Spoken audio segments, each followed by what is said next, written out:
पूर्व प्रधानमंत्री मनमोहन सिंह के निधन की खबर मिलते ही श्रद्धांजलि देने वालों का तांता लग गया। सबसे पहले श्रद्धांजलि देने वालों में वरिष्ठ कांग्रेस नेता शामिल थे, जिनमें से कई कर्नाटक के बेलगावी में कांग्रेस कार्य समिति के विशेष सत्र में शामिल हुए थे। पार्टी ने अपने सभी तय कार्यक्रम रद्द कर दिए और वरिष्ठ नेता दिल्ली पहुंच गए। Mallikarjun Kharge ji, Rahul ji, and ACC General Secretary Organization Venugopal, three of them just got to Delhi immediately on a special aircraft, and we are trying to arrange for all other MPs also, because all the senior leaders are here. Almost more than 500 leaders across the nation have come here. Congress सांसद शशि थरूर ने कहा कि मनमोहन सिंह का निधन दुखद घटना है। It's a very tragic development. All of us are in mourning. He was a great prime minister who served the nation as prime minister, finance minister. He was somebody who was a visionary, who did a great deal for the country. पूर्व सांसद PL Punia ने मनमोहन सिंह को एक ऐसे राजनेता के रूप में याद किया जिन्होंने 1990 के दशक की शुरुआत में वित्त मंत्री के तौर पर भारत को आर्थिक सुधारों की राह पर आगे बढ़ाया। डॉक्टर मनमोहन सिंह जी को बहुत नजदीक से मैंने देखा है। बहुत ही सहृदय व्यक्ति थे और हमेशा एक साधारण बात से करते करते भी बहुत ऊंचाइयों तक की बात वो कहते थे, कहे जाते थे। देश को जो आर्थिक संकट जो 90s का था उससे उबारने का काम है, वित्त मंत्री की हैसियत से उतारने का काम उन्होंने किया। और मैं समझता हूं कि उन जैसे व्यक्ति की काबिलियत वाला व्यक्ति ही इस काम को कर सकता था। उत्तराखंड के पूर्व मुख्यमंत्री हरीश रावत ने मनमोहन सिंह को मजबूत इरादों वाले व्यक्ति के रूप में याद किया। डॉक्टर मनमोहन सिंह जी के निधन के समाचार ने मेरे मन के अंदर बड़ी भारी उथल पुथल पैदा कर दी है।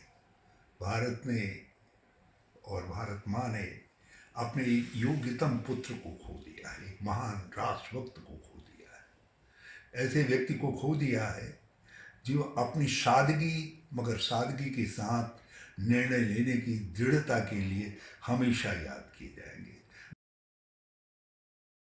छत्तीसगढ़ के पूर्व मुख्यमंत्री भूपेश बघेल ने मनमोहन सिंह द्वारा पहले वित्त मंत्री और फिर प्रधानमंत्री के रूप में की गई ऐतिहासिक पहलों को याद किया। जो आर्थिक सुधार उन्होंने किए उसका लाभ पूरे देश को हुआ। अब प्रधानमंत्री के रूप में जहां प्रथम कार्यकाल कृषि सुधार, कृषि के एमएसपी की जो कीमत है उसको उन्होंने बढ़ाया और वहीं मनरेगा जैसे 5 बड़े कानून उन्होंने बनाए जिससे आम जनता को लाभ हुआ है।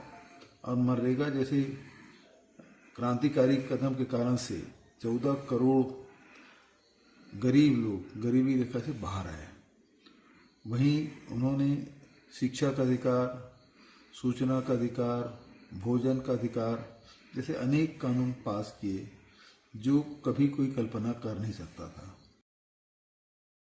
पूर्व कांग्रेसी नेता गुलाम नबी आजाद ने मनमोहन सिंह के नेतृत्व में केंद्रीय मंत्री के तौर पर अपने कार्यकाल को याद किया, जब 2004 से 2014 तक केंद्र में यूपीए की सरकार थी। वो हमेशा नॉन इंटरफियरिंग प्राइम मिनिस्टर भी रहे, शरीफ प्राइम मिनिस्टर भी रहे, ईमानदार प्राइम मिनिस्टर भी रहे और विपक्ष के साथ उनके जो संबंध रहे वो भी हमेशा बड़े मुद्र संबंध रहे।